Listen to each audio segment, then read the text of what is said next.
Mamlakatimizning barcha mintaqalarida bo'lgani singari Toshkent viloyatida ham mahallabay o'rganishlarda xotin-qizlarning murojaatlari qabul qilinyapti. Uning yechimini topishda salmoqli natijalarga erishilmoqda. Ayniqsa, ayollar daftariga kiritilgan fuqarolarning bandligini ta'minlash, tadbirkorlik tashabbuslarini qo'llab-quvvatlash, kasb-hunarga o'qitishga ustuvor vazifa sifatida e'tibor qaratilyapti. Qayd etilishicha, 3-bosqich ro'yxatga olish jarayonida 30 yoshdan yuqori ayollar xatlovdan o'tkazilib, ular oilaviy sharoitidan kelib chiqqan holda 6 toifaga ajratilgan. Xususiy biznesga ishtiyoqi bo'lgan opa-singillarimiz Toshkent viloyati xotin-qizlar tadbirkorlik markazida tashkil qilingan o'quv kurslarida bilim va ko'nikmalarini oshirib, sertifikat olishyapti. Prezidentimizning tashabbuslari bilan Oila va xotin-qizlar davlat qo'mitasi tashkil etildi.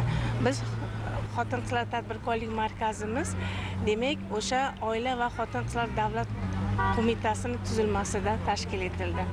Biz 2-3 yildan beri mana markazimizda 24 nafarga yaqin xotin-qizlarni kasb-hunarga o'qitib, ularni tadbirkorlikka jalb qilib, hunarmandchilikka jalb qilgan bo'lsak, mana bu tashkil etilgan qo'mitani tizimida, demak, biz hozir juda ham ko'p shahar tumanlarimizni cheka-cheka qishloqdagi kasbsiz, hunarsiz ayollarimizni qamrab olyapmiz. Oila va xotin-qizlar davlat qo'mitasi tashkil etilgandan keyin so'ng bizni xotin-qizlar tadbirkorlik markazimizga ham e'tibor juda ham kuchli qaratilganligi, chunki xotin-qizlarimiz bandligi haqiqatan ham xotin-qizlar tadbirkorlik markazida o'qib, kasb-hunar o'rganib, o'z tadbirkorligini boshlagan ayollarimizni soni juda ham ko'paydi. Buning natijasida, demak, ayollarimiz bandligi ta'minlandi. 2022-yilning 1,5-yilligida bizning markazimizda 8528 nafar ayol o'qitildi. O'shalardan 3012 nafari o'z tadbirkorligini boshladi. O'zini o'zi band qildi. Toshkent viloyatimiz bo'yicha 1,5-yillikda 8528 nafar ayollarimiz o'qitilgan bo'lsa, demak, ulardan 3012 nafari o'zini tadbirkorligini boshlagan. Har bir ayollarimiz o'zini yoniga bittadan bo'lsa ham ishchi o'rin yaratgan bo'lsa, demak, 2 baravarga ko'paytirsak, o'sha sonimiz 7000 ga yaqin ishchi o'rin yaratilgan ayollarimiz bandligi ta'minlangan bo'ladi. Eng muhimi, ayollarimiz oilasida tinchlik, totuvlik, moliyaviy tomondan ham barqarorligi bilinyapti, sezilyapti. Viloyatning Bo'stonliq tumani 2-sektor hududida ayollar daftariga kiritilgan fuqarolarning 41 nafari navbatdagi kurslarni bitirdi. Ana shu munosabat bilan tashkil qilingan tantanali tadbirda mamlakatimizda xotin-qizlarga qaratilgan e'tibor xususida so'z bordi. Hamkorlikdagi ishlar natijasida tog'lik manzillarda joylashgan qishloqlardagi ishsiz ayollarning bandligi ta'minlanayotgani, subsidiya ajratilayotgani, oilalarning daromad manbalari shakllanayotgani ta'kidlandi. Tumanimizda 3-bosqichda 2220 nafar ayollar daftariga ro'yxatdan o'tkazilgan. Shu ayollardan ko'pi kasb-hunar o'rganaman degan ayollar yanvar oyidan hozirgi davrgacha 6 oy mobaynida 977 ta ayollarimiz har xil yo'nalish bo'yicha o'z bilim ko'nikmalarini oshirdi, kasb-hunar o'rganishdi. Ulardan qandolatchilik, pazandachilik, ko'proq nima uchun qandolatchilik, tikuvchiliklarni o'rganishdi. Ko'pchiligi shu uyda farzand tarbiyasi bilan mashg'ul bo'lgan ayollarimiz juda ham chiroyli taomlar pishirib, buyurtmalar olib, o'zini o'zi ish bilan ta'minlashlar qilishib, oilasiga qo'shimcha daromad topishmoqda.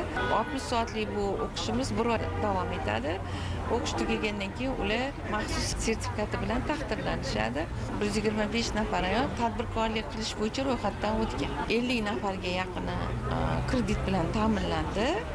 Yana hozir biza 75 nafarini kasb-hunarga o'qitamiz, tadbirkorlik, biznes asoslariga, tadbirkorlikka yo'nalishda saboq beryapmiz. Tahlillarga qaraganda, mahallabay o'rganishlar jarayonida ehtiyojmand oilalardagi ishsiz xotin-qizlarning asosiy qismi tikuvchilik, pazandachilik, servis va xizmat ko'rsatish sohalari bo'yicha o'qish istagini bildirishgan. O'quv kurslarida kasblarga o'rgatishdan tashqari tinglovchilarga kompyuter savodxonligi, buxgalteriya, soliq hisobotlarini topshirish bo'yicha saboq berilgan. Xumson qishlog'ining Oqmachit mahallasida turaman. Oilaviy sharoitimizni o'rganishi fevral oyida ayollar daftariga kiritishdi. 4 nafar farzandim bor. Xo'jayinim pensiyadalar. Ishchi guruhi biz bilan suhbatda nima kerakligini so'rashdi. Tikuv mashinasi bo'lsa tadbirkorlikni yo'lga qo'yishlikni aytdim. Keyin meni tadbirkorlik markaziga o'qishga yuborishdi. Tikuv sirlarini o'rgandik, tajriba oldik. Sertifikatni qo'lga kiritganimizdan keyin kredit olib 6 ta ayol ish bilan ta'minlamoqchimiz.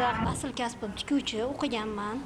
Diplomlarim ancha eskirganligi uchun markazdan menga taklif tushib, tekinga o'qitiladi deyilgani uchun sertifikat olsangiz kredit olishingiz ham mumkin deganligi uchun mana 80 soatlik o'qishni o'qib sertifikatni qo'lga kiritaman. Xudo xolasa mahalladan bir ikkita ayollarni jalb qilib tikish niyatim bor. Hududimizda mehmonxona uylari bo'lganligi uchun biz mehmonxonalarga ko'rpa tushaklar, cho'shaplar, pardalar tikish niyatimiz bor. Bizga mana shunday imkoniyat yaratib bergan insonlar barchasiga rahmat aytaman. Tumanning ayrim tog'li qishloqlari markazdan 70-80 kilometr uzoqlikda joylashgani inobatga olinib, o'qishni ana shu mahallalarda tashkil qilinishi fuqarolarga qulaylik yaratmoqda. Bu imkoniyat tadbirkorlik faoliyatini boshlash istagida bo'lgan qishloq ayollarining safini kengaytiryapti. Uyda bolalarim uchun har xil narsalarni pishirib, yedirib, ichirib o'tirganman. Ishlash uchun imkoniyatim ham bo'lmagan. Qiziqqan soham bo'yicha nimadan ish boshlashni ham bilmaganman. Ishchi guruhi borib, men bilan suhbatlashib, niyatlarimni aytdim ularga. Keyin meni markazga o'qishga yuborishdi. Mana shu markazda 1 oy davomida o'qidim, bilmaganlarimni o'rgandim. Tort, salatlar pishirishni o'rgandim. Tadbirkorlik qilish uchun ishni nimadan boshlashni o'rgandim. Endigi niyatim kredit olib, yaxshi pechlar olib, kichkina tadbirkorlik faoliyatini yo'lga qo'ymoqchiman. Bo'stonliq tumani 2-sektor hududida 41752 nafar aholi yashaydi. Shundan 19852 nafarini xotin-qizlar tashkil qiladi. Bugungi kun holatida xatlov natijasiga ko'ra 755 nafar fuqarolar ayollar daftariga kiritilgan bo'lib, birinchi toifa ishsiz toifa, ya'ni bandligi ta'minlanadigan ayollarimiz soni 155 nafar.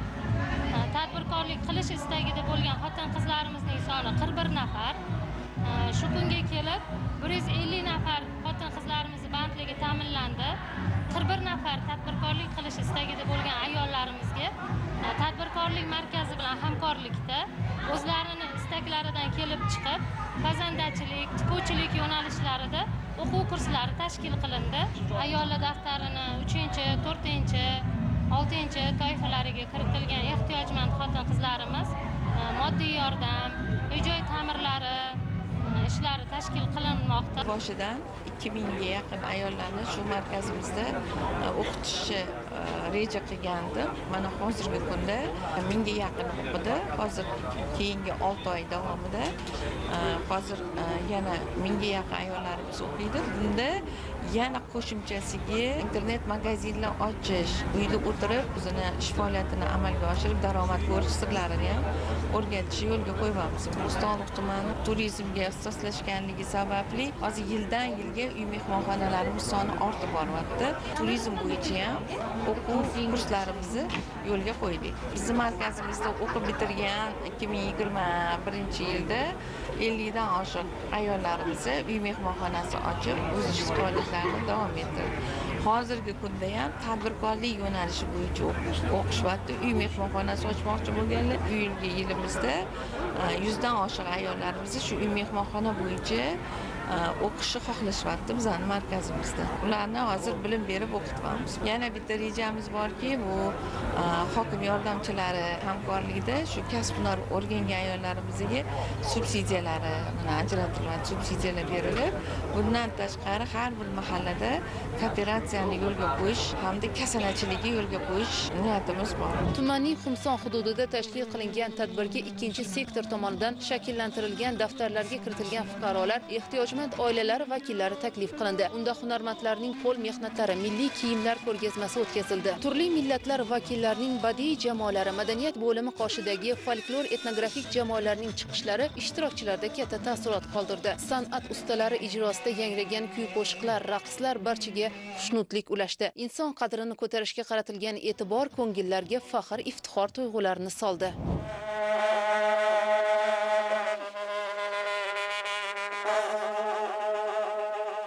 Chirchiq shahrida ham xotin-qizlar tadbirkorlik markazi bilan hamkorlikni yo'lga qo'ygan ishbilarmon ayollar safi kengayib boryapti. Ular tomonidan sanoat, qurilish, transport, servis va xizmat ko'rsatish sohalaridagi qator biznes rejalar hayotga tatbiq qilinmoqda. Yaqinda ulardan biri yakuniga yetdi. Shahardagi ilk xususiy bolalar poliklinikasi ishga tushirildi. Ana shu munosabat bilan tashkil qilingan tadbirda qayd etilishicha, mazkur obyekt davlatimiz tomonidan xususiy tibbiyot tizimiga qaratilgan e'tiborning amaldagi isbotidir. Prezidentimiz biz xususiy tibbiyot muassasalariga juda ham e'tiborlari katta. Buni zaminida inson qadri, insonni salomatligi, farzandlarimiz sog'lom bo'lsa, biz juda ham xursand bo'lamiz. Asosan mana shu autizmga qarshi falaj bolalarga, nogiron bolalarga men o'zim oldimga maqsad qildimki, o'shalarga xizmat qilishga men tayyorman. Yangi ish o'rinlari yaratdim. Qancha hamshiralari o'zim mana ishga olib malakalarini oshirish ham o'zimning tarafimdan bo'ladi, xudo xolasa. Massajlari,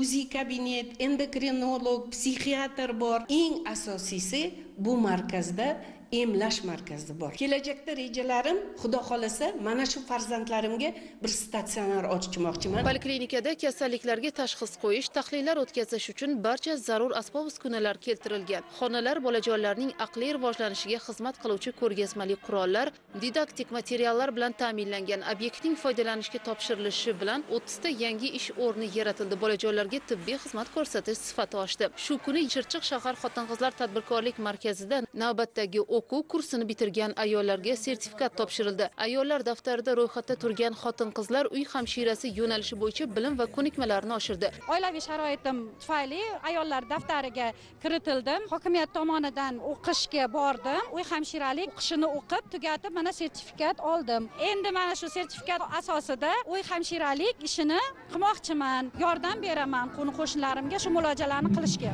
Markazda 12 ta turdagi faoliyat bo'yicha o'quv kurslarini olib boramiz. 60 soatlik bepul o'quv kurslarini malakali oliy ma'lumotli o'qituvchilarimiz darslari o'tib, tadbirkor bo'laman degan ayollarimizga bugungi kungacha 800 ta ayollar daftaridagi ayolni o'qitib sertifikat berdik. Undan 60 nafar ayollarimiz kredit olib tadbirkorlikni boshlab yubordi. Ayollar daftarida turib o'zlari kredit olib, ish o'rin yaratib, ayollar daftaridagi ayollari ish bilan ta'minlayapti. 10 nafarga yaqin ayollar daftaridagi qizlarimiz, ayollarimiz mana shu markazimizda o'qib, sertifikat olib, kredit olib, mana uyda hozir shirinliklar pishirib, savdo do'konlariga pishiriqlarni tarqatyapti. Yil oxirigacha 700 nafar ayollarimiz bor, tadbirkor bo'lmoqchi.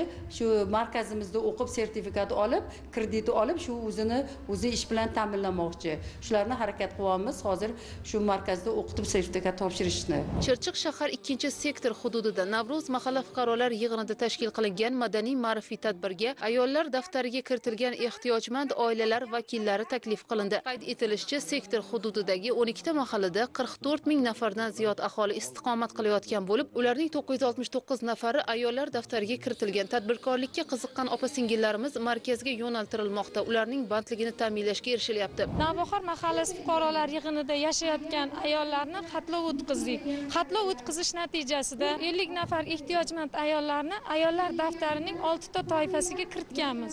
Hozirgi kunda shu 50 nafar ayollardan 23 nafari ishsiz ayollarimiz bo'lgan. 23 nafar ayollarimizning 7 nafari tadbirkorlik markazida o'qib kasb-hunar egallashdi va hozirgi kunda o'z faoliyatlarini yuritib, bandligi ta'minlandi. Oilalariga daromad olib kelish boshlandi. 27 nafar ayollarimizga moddiy yordam ko'rsatildi. Bir nafar qizimizga o'qishga kirish uchun imtiyozli tavsiyanoma berildi. Shu kuni saxovatli yurtdoshlarimiz, shuningdek 2-sektor homiyligida ehtiyojmand oilalarda istiqomat qilayotgan 3 nafar bolajonlarning sunnat to'ylari o'tkazildi. Hududdagi namunali oilalarga sektorning tashakkurnomasi, to'y bolalarga ehtiyojmand oilalarga sovg'alar topshirildi. Nevaramizni bugun mahallaga chaqirishibdi. Mahallada katta to'y qilib beryapti. Imkoniyatimiz bo'lmagandi. Chunki ota-onasi olamdan o'tgan. Men o'z qaramog'imda olman, mana 5-sinfga o'tdi bolam. Oldimda tog'dek bo'lib turuvdi. Shu narsa endi mana mahallamiz qilib beryapti. Tashkilotchilarga rahmatimni aytaman. Tadbir doirasida san'at ustalari, umumta'lim maktablarida tashkil qilingan to'garaklarga qamrab olingan yoshlar ijrosida kuy-qo'shiqlar yangradi. Raqslar davraga o'zgacha fayz kiritdi. Bu kabi tadbirlarni shahardagi har bir mahalla fuqarolar yig'inlari kesimida tashkil qilish rejalashtirilgan.